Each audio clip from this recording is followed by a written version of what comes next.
बच्चों सुप्रभात। मैं डॉक्टर सुबन गुप्ता, सह आचार्य समाजशास्त्र, राजकीय महाविद्यालय नावा नागौर। बच्चों आज हम अनुभववाद जो है वो करेंगे। अनुभववाद वह विश्वास एवं धारणा है जो ये मानते हैं कि संपूर्ण मानवीय ज्ञान को मात्र अनुभव के द्वारा ही प्राप्त किया जा सकता है। अनुभववाद तर्कवाद एवं आदर्शवाद को कट्टर आलोचक एवं विरोधी हैं, जो ये कहते हैं कि आनुभविक पद्धति में विकसित वाद को ही अनुभववाद कहते हैं। अनुभववाद उसी को सत्य एवं वास्तविकता मानता है जो इंद्रियजन्य प्रयोगों, परीक्षणों एवं अवलोकनों के द्वारा सिद्ध एवं प्रमाणित किए जा सकते हैं। यह क्रियात्मक परिभाषाओं पर जोर देता है। इस पद्धति में कारक, चर और परिणामों में सांख्यिकीय कार्य कारण सहसंबंधों का अध्ययन किया जाता है। बच्चों अनुभववाद के ज्ञानार्जन का माध्यम मानवीय इंद्रियां होती हैं। ये वाद उन्हीं सिद्धांतों को मान्यता देता है जो अनुभव द्वारा सत्य प्रमाणित सिद्ध किए जा सकते हैं। अब हम अनुभववाद की परिभाषा और उसके अर्थ की बात करेंगे। पीटर एच मान ने अनुभववाद की परिभाषा देते हुए कहा कि सामान्य रूप में अनुभववाद मात्र प्रत्यक्ष अनुभव पर आधारित होता है और उन कथनों को अनदेखा कर देता है जो अनुभव के अतिरिक्त अन्यों पर आधारित होते हैं। मतलब अनुभव पर आधारित तथ्यों को ही मान्यता प्रदान की है पीटर एच मान ने।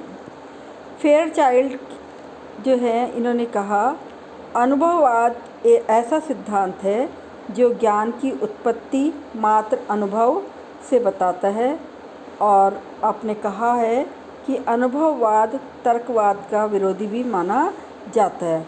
तो फेयरचाइल्ड भी कहते हैं कि ज्ञान की उत्पत्ति कैसे होती है?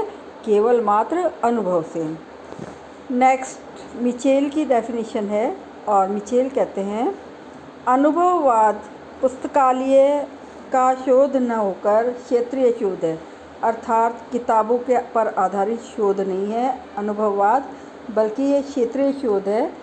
इसमें तथ्यों का संकलन शोधकर्ता स्वयं इस क्षेत्र में जाता है और तथ्यों का संकलन करता है, इसलिए इसको क्षेत्रीय अध्ययन भी कहा जाता है। मिचेल कहते हैं कि ये संसार के संबंध में किया गया ऐसा अध्ययन है जो गणित एवं सांकेतिक तर्कशास्त्र से भिन्न है। इसके द्वारा किए गए अध्ययनों में सिद्धांत नहीं होते हैं, अतः यह अध्ययनों के द्वारा सिद्ध किया जा सकने वाला सिद्धांत विहीन निष्कर्ष प्रदान करते हैं। तो इस तरह से बच्चों अपन देखेंगे कि समाजशास्त्रीय अनुसंधान एवं सर्वेक्षण, इसको अनुभववाद को कहा जाता है क्योंकि इसमें ज्ञान का विकास एवं निष्कर्ष अवलोकन, परीक्षण, निरीक्षण आदि पर आधारित होते हैं। इसी मान्यता एवं विश्वास के कारण अनुभववाद की मान्यता है कि ज्ञान का विकास ज्ञानेंद्रियों पर आधारित अनुभवजन्य विधियों के प्रयोग द्वारा ही संभव है। अनुभववाद के विकास का मूल आधार यही है। तो इस तरह से हम अनुभववाद की परिभाषा और अर्थ के बाद इसकी विकास की यात्रा देखते हैं कि अनुभववाद का विकास किस प्रकार से हुआ। बच्चों समाजशास्त्र में अनुभववाद के इतिहास का प्रारंभ तो अगस्त कॉम्ट से ही माना जाता है। आपसे एक प्रश्न 1 नंबर में पूछा जा सकता है, 1 नंबर का, कि अनुभववाद का इतिहास कब प्रारंभ हुआ, तो आपको ध्यान रखना चाहिए अगस्त कॉम्ट से समाजशास्त्र में अनुभववाद का इतिहास शुरू हुआ। लेकिन इसके बाद हम कहेंगे इसका विकास दर्शनशास्त्र एवं अन्य सामाजिक विज्ञानों में पहले ही निम्न क्रम से हो चुका था। अनुभववाद की उत्पत्ति दर्शनशास्त्र में प्रत्यक्षवाद की विचारधारा से हुई है। दर्शनशास्त्र में इसका प्रादुर्भाव प्रत्यक्षवाद और साव्यविवाद के मिलन से हुआ। सावयवीवाद, जैसा मैंने आपको पहले ही बताया कि सावयव क्या है। उन्होंने कहा ये संसार एक शरीर के समान है जिसकी दो अवस्थाएं जीवित और मृतक हो सकती है। इसी प्रकार से संसार की विद्यमान विशेषताओं को जीवित तथा अनुपस्थित विशेषता को मृतक माना जाता है। दूसरा, प्रत्यक्षवाद में संसार की वस्तुओं एवं घटनाओं को वास्तविक और प्राकृतिक विज्ञानों की विधियों के द्वारा अवलोकन करके देखा जा सकता है। इसके बाद प्रत्यक्षवाद के प्रवर्तक अनुयायी प्राचीन यूनानी दार्शनिक रहे और आधुनिक प्रत्यक्षवाद के प्रवर्तक फ्रांसिस बेकन को माना जाता है। बेकन ने 1620 में मानव जीवन के अध्ययन में वैज्ञानिकता के उपयोग पर प्रकाश डालते हुए कहा, समर्थक लॉक, बर्कले तथा ह्यूम ने ज्ञान की उत्पत्ति का आधार अनुभव बताया। अनुभववाद का प्रसार 18वीं शताब्दी में अमेरिका के क्रांति काल में हुआ और इसी शताब्दी में फ्रांसीसी दार्शनिक सेंट साइमन ने इस विचारधारा का विकास किया। फिर इसके बाद हम बात करेंगे आगे। कॉम्ट ने समाजशास्त्र विषय की स्थापना इसी मूल अनुभववाद की विचारधारा पर की है और आपके बाद अनुभववाद की विचारधारा को समाजशास्त्र के क्रम में इंग्लैंड के हर्बर्ट स्पेंसर, अमेरिका के LF वार्ड, जर्मनी के फर्नांडीज और फ्रांस के दुर्खिम ने इसको आगे बढ़ाया। समाजशास्त्र में अनुभववाद का विकास पेरेटो ने किया।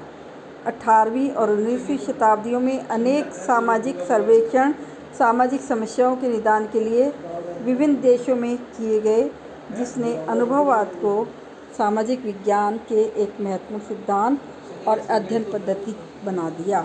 इस प्रकार से हम कहेंगे इस सिद्धांत और पद्धति का विकास, विस्तार, उपयोग England, Germany, France, America, Bharat, Sri Lanka, Africa आदि में खूब हुआ। और इसके बाद हम बात करेंगे आगे अब इस अनुभववाद के आलोचनात्मक मूल्यांकन की। आलोचनात्मक मूल्यांकन की चर्चा रॉबर्ट बियरस्टेड ने की है और इन्होंने इसकी कुछ कमियों को बताने का प्रयास किया है। हम इसको कमी कह सकते हैं, दोष कह सकते हैं और या सीमाएं कह सकते हैं। इसलिए रॉबर्ट बियरस्टेड ने जो कमियां बताई हैं उनकी बात हम करेंगे। सबसे पहली कमी रॉबर्ट बियरस्टेड ने कहा कि समाजशास्त्रीय अध्ययन जितना अधिक तथ्य संकलन पर आधारित होगा वह उतना ही वैज्ञानिक महत्व का कम होगा। समाज वैज्ञानिक जितना वैज्ञानिक है उतना ही उसे अध्ययन क्षेत्र में जाने से पूर्व सैद्धांतिक तैयारियां करनी होती है। प्राकल्पना के निर्माण के बाद ही परीक्षण के लिए वैज्ञानिक को अध्ययन क्षेत्र में जाना चाहिए। अनुभववादी ऐसा नहीं करते हैं, ये इनकी सबसे बड़ी कमी कही जा सकती है। नेक्स्ट है बच्चों, अनुभववादियों ने समाजशास्त्री सिद्धांत को अनुसंधान की तुलना में निम्न स्तर या उससे भी कम महत्वपूर्ण बनाया है। नेक्स्ट, समाजशास्त्र में अनुभववाद के कारण सिद्धांतों और नियमों का अभाव हो गया है। और अंतिम जो आलोचना है, अंतिम जो सीमा बताई है वो है अनुभववाद ने क्षणिक और ऊपर से सत्य प्रतीत होने वाले वर्तमान काल के अध्ययनों पर सबका ध्यान केंद्रित करने का प्रयास किया, जो अन्य प्रकार के सिद्धांतों और अध्ययनों को क्या कर रहा है, गौण बना रहा है, जो विषय की प्रगति के लिए ठीक नहीं है। अब अनुभववाद की आधार या मान्यताएं। इसकी मान्यताओं को दो भागों में सकारात्मक और नकारात्मक में बांटा गया है। सकारात्मक भावनाएं आनुभाविक पद्धति की निम्न सकारात्मक मान्यताएं हैं। इंद्रिय परकता, जैसे इस पद्धति में वे ही सामाजिक घटनाएं अध्ययन क्षेत्र में आती है जिसका ज्ञानेंद्रियों द्वारा अध्ययन संभव है। इसका सेकंड पॉइंट है सकारात्मक मान्यता का प्रयोग सिद्धांत। आनुभाविक पद्धति में कोई भी सिद्धांत या प्रस्तावना तभी मान्य होती है जब उसकी अनुभवजन्य ज्ञान के द्वारा पुष्टि कर दी जाए। नेक्स्ट, अनुभाविकता इसमें विश्वासों को उसी अवस्था में स्वीकार किया जा सकता है जब वे वास्तविक अनुभव द्वारा पुष्ट होते हैं, प्रयोग सिद्ध किए जा चुके हों। नेक्स्ट, निगमनात्मकता। ये पद्धति निगमनात्मक तर्क पर जोर देती है। नेक्स्ट, सांख्यिकी एवं गणितीय व्याख्या। इसके बाद नकारात्मक मान्यताएं। नकारात्मक मान्यताएं वे मान्यताएं हैं जो विशुद्ध सैद्धांतिक मान्यताओं को अस्वीकार करती है, पहली बात। दूसरा, इन्होंने कहा अनुभविक पद्धति तर्कवाद और बौद्धिकवाद को स्वीकार नहीं करती है। नेक्स्ट, ये पद्धति कल्पनाजन्य अनुमान, अंतःप्रज्ञा, व्यवस्थित बुद्धिवादी तर्क तथा अमूर्तता को स्वीकार नहीं करती। और अंतिम बात है, वे तथ्य अनुभववादियों के लिए निरर्थक है जिनकी ज्ञानेंद्रिय द्वारा प्रामाणिकता की पुष्टि नहीं की जा सकती है। तो इस तरह से बच्चों अपने ये देखा अनुभववाद की मान्यताएं, आधार और इसकी प्रकार, ठीक है। और हम कल करेंगे अब अनुभववाद के प्रकार। आज के लिए इतना ही, धन्यवाद।